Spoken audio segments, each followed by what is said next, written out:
Basically, guys, this is the nutshell. This is the take-home message. If you want to get bigger, stronger, faster, if you want the biggest gains, both strength and muscle gain, number one, guys, focus on high intensity. Number one.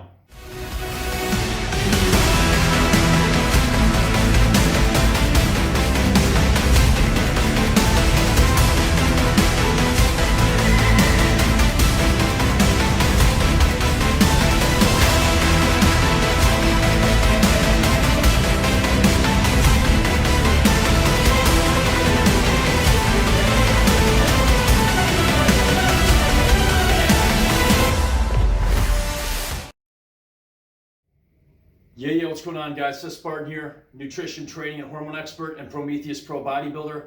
Guys, today we're going to be talking about high intensity training versus high volume training versus time under tension training. Guys, which is best, which is superior, and what should you do? Guys, we've got a lot on the board, a lot to talk about, so let's get started. Guys, first up to bat, high intensity training. Second, high volume training. And third, time under tension training.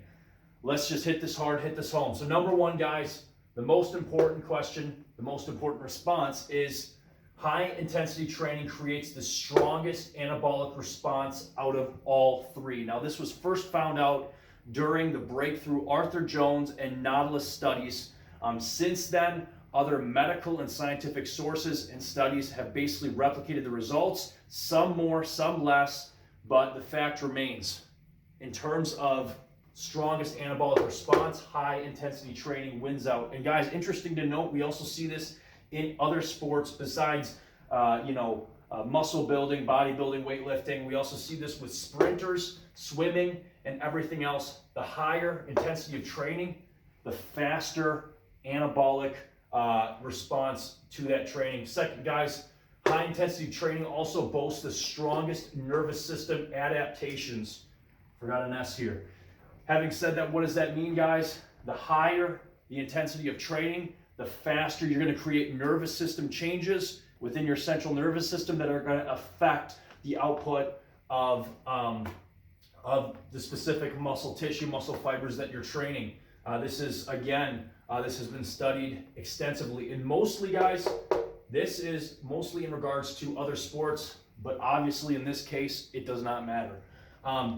High intensity training also boasts the strongest hormone response in regards to training. Now, guys, interesting note here, if you crack open your anatomy and physiology textbooks, it shows that after about 45, 55 minutes of high intensity, high output training, no matter what sport, we're talking cardio, from cardio to sprinting to tennis, it doesn't matter what it is, but after about 45 to 55 minutes of all out intense either sport, weight training, bodybuilding, whatever, your body is no longer putting out high levels of human growth hormone, IGF conversion, and also testosterone release. So again, so after about 45 to 55 minutes, that's about when your body peaks out, and then it goes down. Your body is no longer pumping out high amounts of localized growth hormone, inside the muscle tissues, growth factors, and also HGH. Interesting note.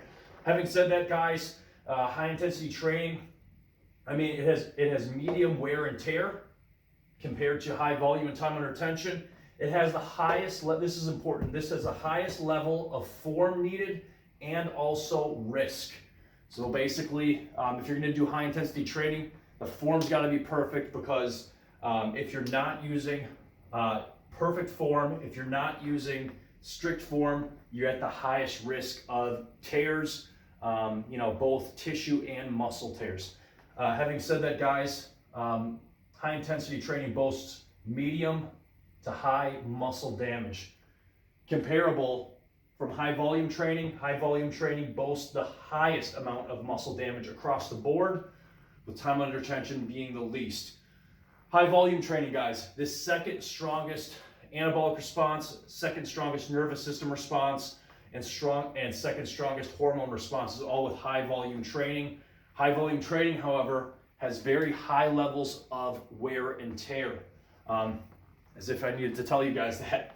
It has high amounts of muscle damage, and the high muscle damage actually during Russian protocols, German protocols, if you think about the 10 and 20 rep schemes used by German and Russian powerlifting, it actually gets in the way because the high amount of muscle damage, people used to think the higher the amount of muscle damage, the more muscle growth. That's completely not true. However, there does need to be a certain amount of muscle damage to basically peak out and create the most effective inflammation response in order to build muscle. We're going to be talking about that and arachidonic acid in another video. Having said that, guys, moving on, the high muscle damage actually gets in the way.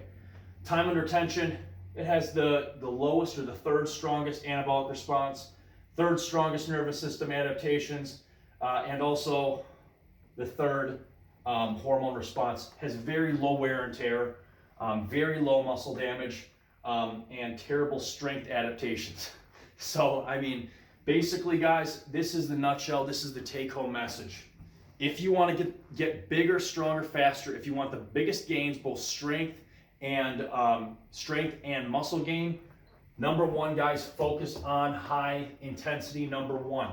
Now, most people, who fall into these three camps, most bodybuilders today, I'm going to say 85% bodybuilding today is high volume. The other 10 high intensity, and then time under tension. You'll see people going in doing 5 reps down, 5 reps up. People playing with the bands. You see people like this in every gym.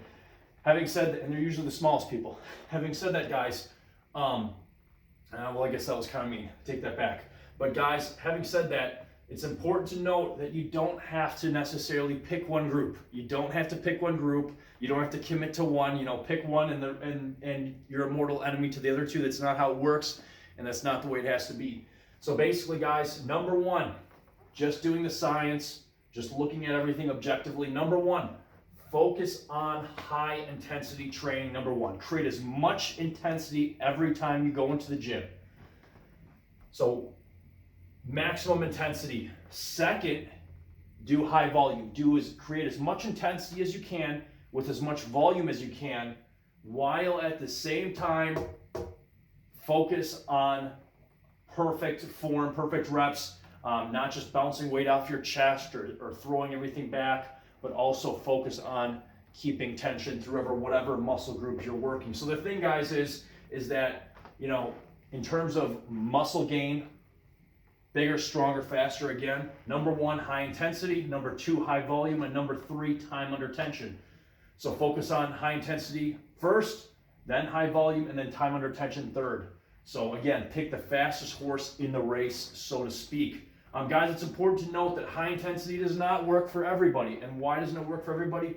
Some people are older, some people can't push that hard. It is a mental thing, it is 100% mental. If you don't have a training partner, I would not even consider high intensity training. You need a good training partner or two, depending on the weight you're doing. Again, high volume, try, test it, it works. But if you look at Mr. Olympias, again, like Ronnie Coleman, Dorian Yates, they did exactly that, high intensity training. They focused on working themselves up to the heaviest all-out set, and they moved on, stimulate and move on.